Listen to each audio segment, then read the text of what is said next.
20,000 से 1 लाख के बीच की महिलाएं रहस्यमय तरीके से गायब हुई। यानी आप समझो कि यानी गायब होने का मतलब आप समझ रहे हैं, यानी उन्हें पूरी तरह से गायब ही कर दिया गया, उनका अपहरण कर दिया गया। पीएम श्री राजकीय इंटर कॉलेज बिजनौर के इस कम्युनिटी हॉल में समस्त छात्रों का स्वागत है और साथ ही स्वागत है पीएम श्री राजकीय इंटर कॉलेज बिजनौर के आदरणीय उप प्रधानाचार्य श्री राकेश शर्मा जी, वरिष्ठ शिक्षिका श्रीमती मधुरानी राजपूत जी, वरिष्ठ शिक्षक श्री अमित शर्मा जी, और साथ में बच्चों मैं आपको ये बताना चाहता हूं कि आज हम यहाँ पर एकत्रित क्यों हुए। यहाँ पर जो आज हम एकत्रित हुए हैं वो एकत्रित हुए 14 अगस्त के दिवस पर, जिसको हमारे देश के यशस्वी माननीय प्रधानमंत्री महोदय के आह्वान करने पर हम इस 14 अगस्त को मनाने लगे हैं विभाजन विभीषिका स्मृति दिवस। विभाजन विभीषिका स्मृति दिवस। इस विभाजन विभीषिका का अर्थ क्या है बच्चों? देखिए, आप में से हो सकता है कुछ छात्रों को पता हो, कुछ छात्र इससे अनजान हो। क्या कि देखिए 15 अगस्त, आप सभी बच्चे जानते हैं कि 15 अगस्त को क्या मनाया जाता है? बताइए, सब बताइए क्या मनाया जाता है? शाबाश, वेरी गुड। देखिए, आप सभी को पता है 15 अगस्त को प्रत्येक वर्ष स्वतंत्रता दिवस मनाया जाता है।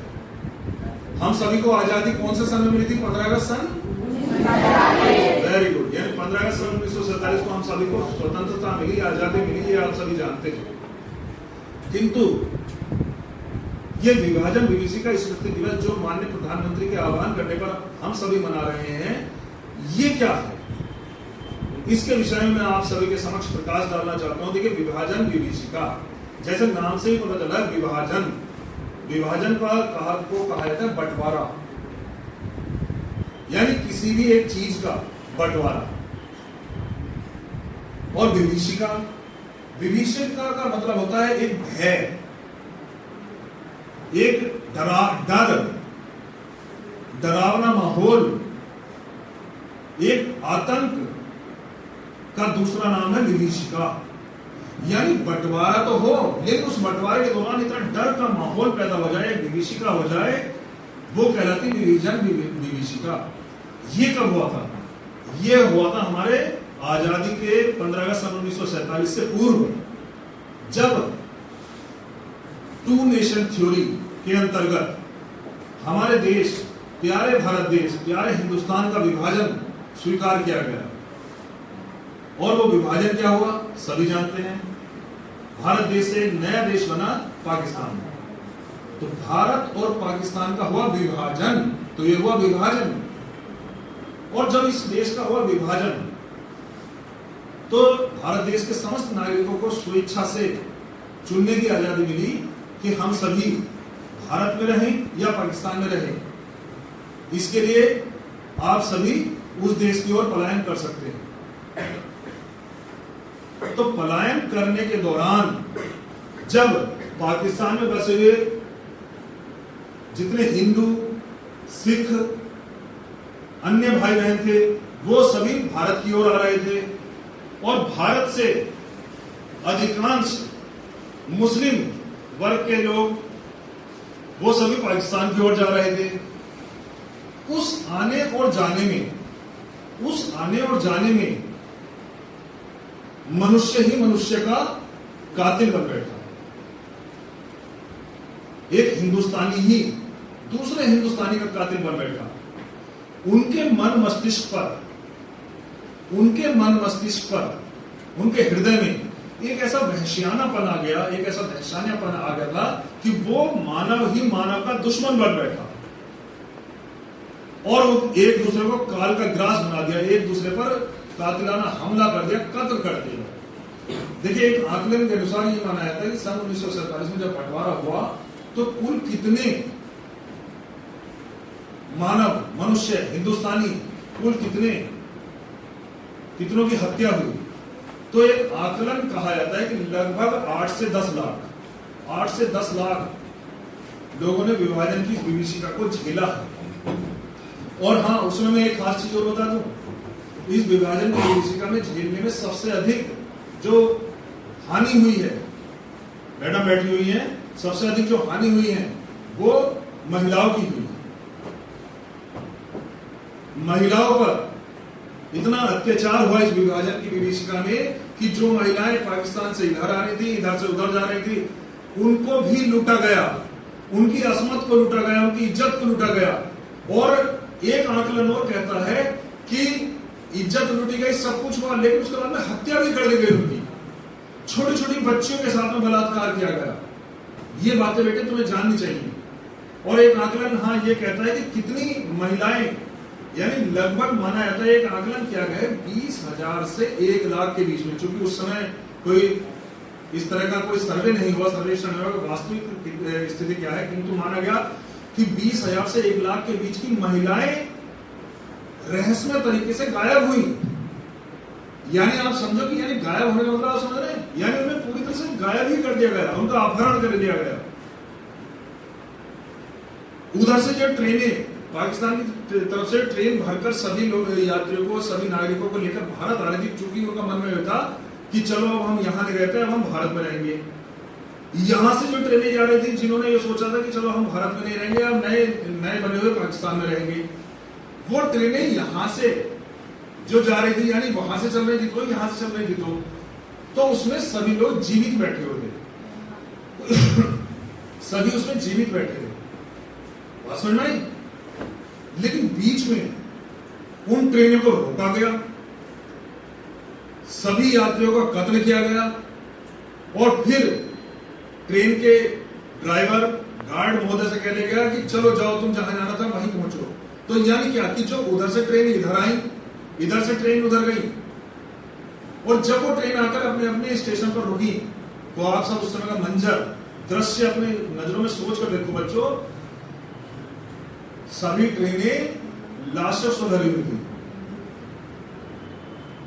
वो लाशें जो अभी ठीक 10 मिनट पहले, 15 मिनट पहले, आधा घंटा पहले, 1 घंटे पहले जो जीवित थे, जीवित। और सुनिए, उन लाशों में महिलाएं, पुरुष तो थे, बच्चे भी थे।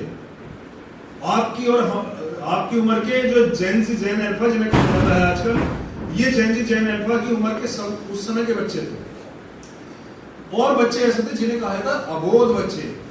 अबोध का अर्थ ये होता है यानी जिनको कोई भी बोध, यानी किसी प्रकार का कोई ज्ञान ना हो, वो अबोध कहलाते हैं। अर्थात जिन्हें ये भी नहीं पता था कि हम जो पैदा हुए हैं, हम जो आज जिस मिट्टी में खेल रहे हैं, जिस गांव में खेल रहे हैं, जिस शहर में खेल रहे हैं, वो भारत है या पाकिस्तान में पता ही नहीं था।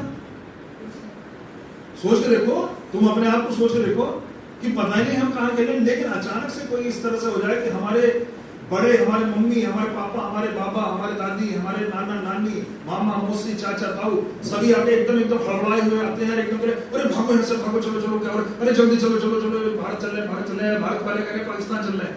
और उस समय पता क्या हुआ? सब लोग ऐसे नहीं भागे गए कि सबने सूटकेस भरे, संदूक भरे, चलो ही चलो। जिसके हाथ जो उस समय लगा, गठरी में फटाफट गठरी बांधी और उतना वजन उठाया जितना एक आदमी उठाकर चल सकता है। वो गठरी बांधी, वो गठरी बांधने के बाद, वो गठरी बांधी और वो गठरी बांधने के बाद, बात समझ आई, वो अपने सिर पर रखी और पैदल चल दिए। उस समय बेटे गाड़ी वाड़ी कार वार तो जाती थी नहीं, पैदल चल दिए, बैलगाड़ी में चल दिए। और तो और कोई किसी के पापा, किसी के बाबा, कोई ऐसे थे जो बेचारे नहीं चल सकते थे, तो उनके युवक ने जो बड़े थे उस समय जवान थे, उन्होंने उनको अपने कंधे पर बैठाया। समझ रहे हो आप सब लोग? तो उनको अपने कंधे पर बैठाया, कंधे पर उठाकर चल दिए। और जब कंधे पर उठाकर चल दिए तो चलो चल तो दिए, पैदल चल दिए, बैलगाड़ी में चल दिए। लेकिन उन्हें यह नहीं पता था कि अभी थोड़ी ही देर बाद कत्लेआम होगा। और ऐसा कत्लेआम जिसको दशकों तक, शतकों तक, यानी कई सालों तक याद रखा जाएगा। और तब जाके हमें स्वतंत्रता मिली है। तो बच्चों, मैं तुमसे केवल यही बताना चाहता हूं, जो हमारे माननीय प्रधानमंत्री महोदय भी बता रहे हैं, आदरणीय माननीय मुख्यमंत्री महोदय बताते हैं कि जश्न तो मनाना है हमें स्वतंत्रता का। कल को 15 अगस्त है, 15 अगस्त 2026, स्वतंत्रता का जश्न खूब मनाओ, खूब आजादी मनाओ। लेकिन कुछ याद उन्हें भी कर लो जो लौट के घर ना आए। कुछ याद उन्हें भी कर लो जो लौट के घर ना आए। यानी इस दर्द को भी याद रखो। जरा बेटे तुमने देखा हो ना, 1 रुपए का सिक्का देखा सबने, 1 रुपए का सिक्का, तो ये कहा जाता है कि सिक्के के 2 पहलू होते हैं, यानी एक तरफ सन होता है, एक तरफ मूरत होता है, होता नहीं होता? तो सिक्के के 2 पहलू होते हैं, ऐसे ही हर बात के 2 पहलू होते हैं। स्वतंत्रता दिवस 15 अगस्त कल को हम खूब जश्न से मनाएंगे, खूब हर्षोल्लास से मनाएंगे, बात समझ में आई? लेकिन सिक्के का एक पहलू और भी है कि एक तो यह है कि एक तरफ तो हम देख रहे हैं क्या वाह मजा आ गया, जश्न मिल गया, आजादी हो रही है, हम खूब गीत गा रहे हैं, खूब भाषण हो रहे हैं, जाते समय स्कूल से हमें बूंदी या बूंदी के लड्डू मिल रहे हैं, है कि नहीं? लेकिन ये तो हुआ सिक्के का एक नजरिया। अब उस सिक्के के दूसरे नजर को भी तो देखो, वो है ये बंटवारे का दर्द। ये बंटवारे का दर्द अगर तुम ढंग से सोचोगे ना बेटे, ढंग से अगर तुम महसूस करोगे, अपने बड़ों से जाके आज पूछना, तो तुम्हारी आंखों में आंसू आ जाएगा। जैसे मैंने अभी तुम्हें सिखाया, जैसे चलो मैं एक बात और तुम्हें बताता हूं। एक मेरा सिख सरदार एक मित्र है जो वर्तमान में अफजलगढ़ की साइड में रहते हैं, और वो पता कहां से आए हैं? सन 47 में ऐसे उजड़े हुए थे, वो कहां से आए? वो पाकिस्तान से आए हैं। जब उनसे मेरी बात हुई तो पता उन्होंने क्या बताया, क्योंकि वो तो मेरी उम्र के हैं, लेकिन वो अपने पापा से या अपने दादा से सुना है उन्होंने कि जब वो पाकिस्तान से भागे थे ना, बहुत अमीर थे, खूब खेत खलिहान थे उनके, यहां तक कि हमारे पास उस जमाने में सोच रहे थे, उस जमाने में कार होने बहुत बड़ी बात थी, और हमारे पास उस जमाने में एम्बेसडर कार थी, एम्बेसडर कार। तो जब हम एम्बेसडर लेके इधर को भागे, इधर को चले भारत की तरफ को, तो ये समझ लो कि हमें इतनी तो लाशें नदियों में तैरती हुई मिली, घर जलते हुए मिले। सोच कर देखो, तुम सोच कर देखो। और साथ में पता क्या हुआ, एक जगह क्योंकि जब हमें पता चला यार आगे हमें मारा जाएगा, तो तुम सोच के देखो। पहली बात तो हाँ एक चीज बताना भूल गया, उस एम्बेसडर में पता कुल कितने लोग बैठे थे? सोच के देखो, कार में कितने लोग आ सकते हैं? चलो अच्छा सोच बताओ, कार में हद से हद कितने लोग आ सकते हैं? बताओ कितने आ सकते हैं? तुम सोच बताओ बेटे, बताइए कोई भी, एक कार में कितने लोग आ सकते हैं? यानी 4, देखो 5 तक तो बैठ ही जाते हैं आराम से विद ड्राइवर।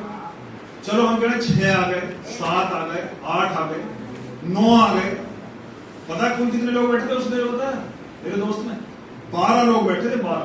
सोचो कैसे बैठे होंगे, और सब डरे हुए, वो डर था चेहरे पर। वो सोच के देखो, डर वही तो है विभाजन विभीषिका।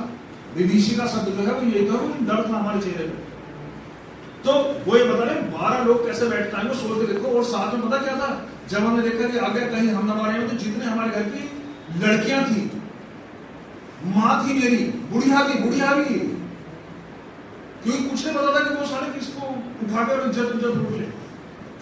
तो वो सारे के सारे जो उठा रहे थे उन्हें, तो इसलिए उन्होंने उन लड़कियों को, महिलाओं को पता क्या करा, सोच के देखो, जब हम कार में बैठते हैं जहां हमारे पैर होते हैं, उस पैरों में लिटा दिया, बैठा दिया, उनके ऊपर पैर रख दिए, चादर डाल दी, चादरों के ऊपर पैर रख दिए, ताकि ये पता चले कि कुछ नहीं, बस ये सारे पहुंच जा रहे हैं। और कार को दौड़ा दिया। एक दो युग कि शायद हो सके हमारे कार से टकरा के इधर उधर गिर गया हो, मर गया हो या घायल हो गया हो, हमें नहीं पता। इस तरीके से बताओ भारत में आए हैं वो। इस दिन को याद रखने के लिए माननीय प्रधानमंत्री महोदय ने सन 2021 में लाल किले की प्राचीर से ये हम सबसे आह्वान किया था कि 14 अगस्त को विभाजन विभीषिका स्मृति दिवस मनाया जाए। क्यों मनाया जाए? पता क्यों? क्योंकि हम सभी आजादी का दिन, खूब खुशी, खूब जश्न, ये तो याद रखते हैं, लेकिन हम वर्तमान में जो बड़े हैं वो भी, और जो तुम सब बच्चे हो जिन्हें आजकल कहा था जेन अल्फा, जेन जी तो बोलते हैं जो सन 97 से लेकर 2012 के बीच में पैदा हुए, और जो 2012 से 2024 के बीच में पैदा हुए वो जेन अल्फा है। तो तुम सभी या तो जेन जी हो या जेन अल्फा हो।